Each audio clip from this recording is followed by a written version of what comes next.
of Pacific Telestations LLC. For comments, opinions, and questions, please email Jess Lujan at jessthebuzz@gmail.com.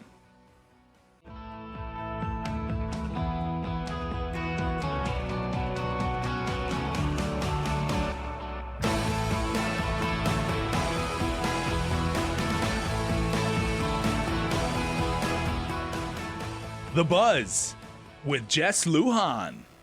Good evening, well, I'm Jess Lujan. Welcome to this edition of The Buzz. This might be a two-segment show tonight. Of course, my continued guest from last week and the week before, former Senator Rory Respicio, is with me as well tonight. And we're going to be talking this next two episodes. 2018 is right around the corner. I know previously, Senator, you had said that you're seriously contemplating. You're in the private sector now, enjoying it. Building up your resume even more, but you're seriously contemplating on running again, whether that be 2018, 2020. It remains to be seen, but we have an election coming about. Looks like the in previous years, right? The speculation who's running and things like that. They didn't really announce till like later on. This is like right even before the 2017.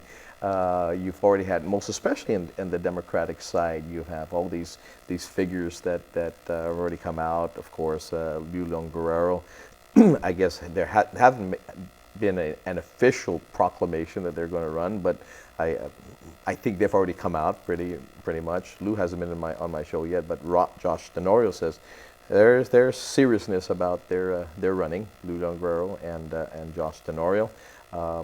Former Governor Carl Gutierrez, he's already running advertisement, and of course Senator Frank Agin Jr., who's already got a committee set up already and already taken out, I guess, or filed with the Election Commission in regards to a gubernatorial run. You're taking this whether 2018 for gubernatorial or also for the legislature. Well, let me thank you for inviting me back to your show. I guess we have a lot to talk about. Lots of lot to talk about. We can't cover it in 1 week. No, not at all. This is the third consecutive week that I've been on your show, and I'd be happy to come here as often as you invite me. I appreciate it. You're always welcome to come to my show. But and I guess we could talk about any kind of topic, sure. especially topics that are kind of very close to home, which includes the Democratic Party. Sure. You know, if you recall, when I ran for party chair, nobody was running for party chair at the time, and also at the time, as you mentioned, we didn't have a gubernatorial team until several months really before the primary election. At the time, the Democratic Party was really, there was no party. It is not like back in the days where it was a grand old party and the people were excited about what happened there, Rory? What happened? Because normally the Democratic Party, they would put somebody up, and Carl has said, now you can solidify this or this true or not. Carl said, hey, nobody's going to run, so I stepped up to the plate. Yeah. Well, I went into the chairmanship with my eyes wide open, recognizing that the Democratic Party is fragmented, and in order to rebuild the party, we rebuilt the party from the ground up.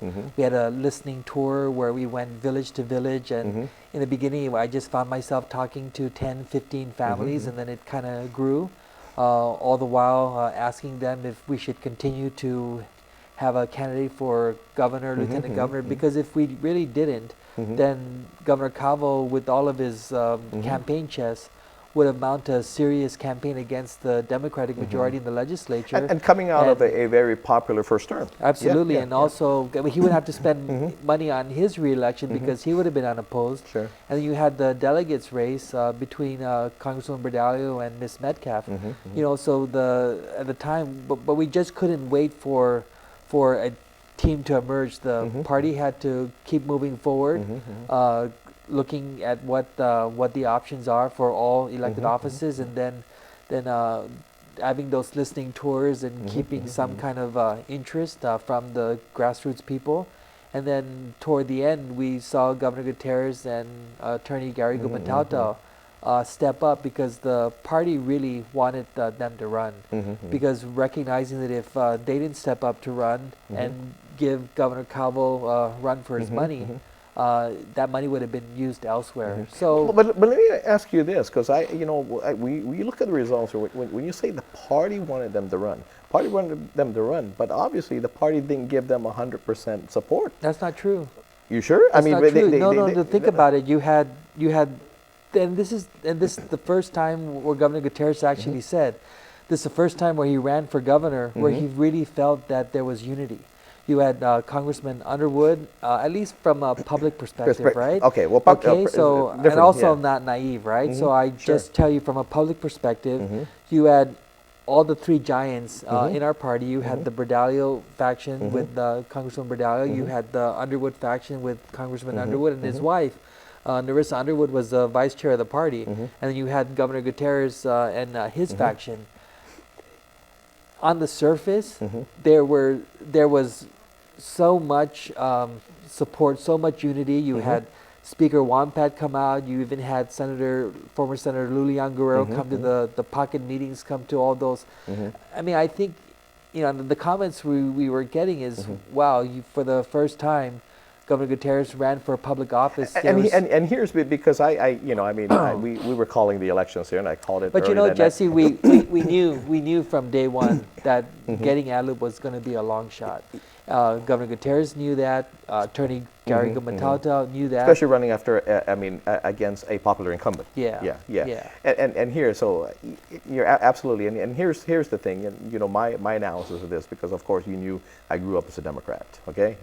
Family was a Democrat. I know the Democrat institutions basically that are out there, and when I saw the institution basically, and I saw, the debates, when I saw, Fred Berdalio holding up a sign. Now Fred Berdalio is one person, but Fred Berdalio brings in an institution. Okay, when you have the Rose Ramseys is one person, but she brings in an institution. When you see the Darryl Taggartys, who used to work for me and who serve alongside my mom, in the village sector there is, when you see them all wearing the Cabo Tenorio, they are one or two people, but represent, a bigger, I was saying, yeah, maybe in the surface it was there. Maybe they came to the meetings, but I'm saying, really? Because these are rooted Democrats that are now on the other side, not just applauding, but with real jubilance. But and I guess that's to Governor Cabo's credit, because sure, of course, because when he first got elected governor, he was talking as if though he were a Democrat. He talked about how the Republican Party is a grassroots party of the people. Those are all standard cookie-cutter Democratic Party type slogans, right? So, and the fact that he reached out to... kind of like what Trump did. Where he reached out to seek talented people, like those that you mentioned, sure. Rose Ramsey, who is an excellent tactician, a war room type individual who knows how to maneuver those kinds of campaigns from that kind of organizational level. So you don't fault those people for joining the Republican administration, because they need to survive, they need to live, right? But now, will these same Democrats now, as they're Democrats, are they now indoctrinated in Republicans? Will they go home? And I'm sure anyone running for higher office would say, come home. In a heartbeat, because politics is about addition. Sure. And if a candidate's going to look at someone and say, oh, no, you were with the Republicans for 8 years, it does not work like that in politics, nor should it work like that in politics, because look at Darryl Taggarty now is working for Senator Tina Nelson, I believe. So he's making his way back home. So you're starting, and Darryl Taggarty was an interim chair of the Democratic Party, who at the time got an appointment with KGTF, Public Broadcasting System. And so of course all of those people not only were in the right place at the right time in terms of what they could have done to help the Democrats get back ad-lib. Governor Cabo was very very strategic, very tactician in his own right, to say, hey, number one, I believe that they have talent and can contribute. Number two, they're going to be a political asset for me, so why not grab them? Sure. And when you're governor of Guam, you have much more resources than Sure, you are absolutely. a senator, or even more so as a former elected official. So everything was by design. And in the 2014 race, you know, we know what the results were. Governor Gutierrez put out the best fight that he could with Attorney Gumatauta with the Democratic Party. But everybody says that although we lost AdLoop, they say that it was a loss for the Democrats when we won 2 out of 3 races. We retained the majority in the legislature, and we also maintained Congresswoman Berdalio's seat to be the delegate to the U.S. Congress. So the Republicans can say we won AdLoop, we won. They're not entirely wrong.